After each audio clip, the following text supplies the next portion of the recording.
ازيكم ملكات، عاملين ايه؟ يا رب تكونوا بخير. التحديث الجديد نزل وطبعا هنشوفه مع بعض. وكمان افاتار وورلد نزلوا باقة 2025 الجديدة، فهنشوف الباقة بعد كده بقى هنستكشف التحديث مع بعض. ويلا بينا. واهي يا جماعة باقة 2025 الجديدة، واهي يا جماعة الباقة وصلت. خلونا بقى نفتحها مع بعض. اوكي، اول حاجة معانا الصواريخ. واو يا جماعة شكلها تحفة. اظن ده بس الشكل الوحيد من الصواريخ دي. كمان في هنا منفخ بلالين، وهنا كده في هديتين خلونا نشوفهم. واو يا جماعة اللبس ده حلو قوي. خلونا نشوف اللي في الصندوق التاني. اظن دي صبغة شعر.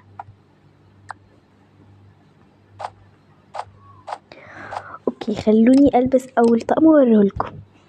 وده هو اول طقم، وقولولي رأيكم.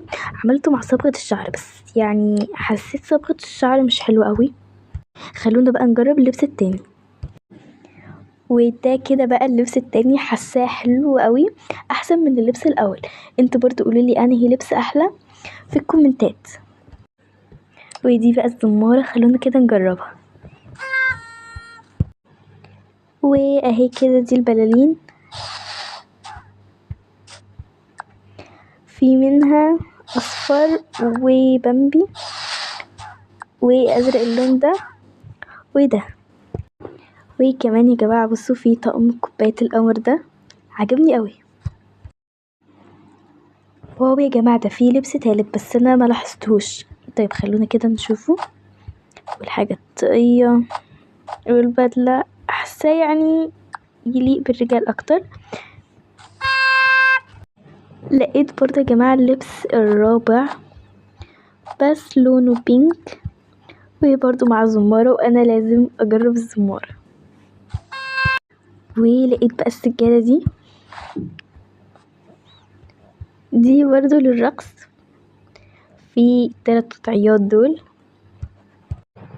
وكمان لقيت ال3 انواع من العصير دول، عنب ومش عارفة الصراحة ايه ده، ممكن ده يبقى فراولة، وكمان معرفش ايه ده، بس اهو حلوين قوي.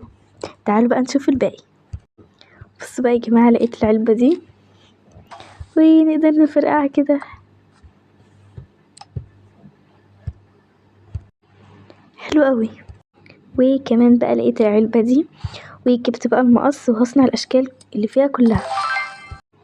وكده اكون عملت كل اشكال الزينة.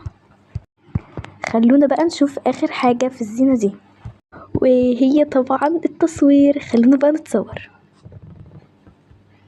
في الرضعية دي، وفي دي كمان الرضعية دي، ودي كمان.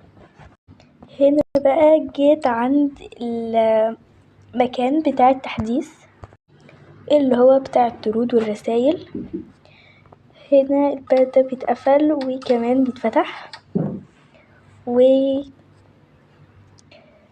أرفف اهو تقريبا، يعني مش متأكدة. احنا هنحط الحاجات هنا، بس اكيد يعني لو عرفت اي حاجة تانية في التحديث ده هقولكم.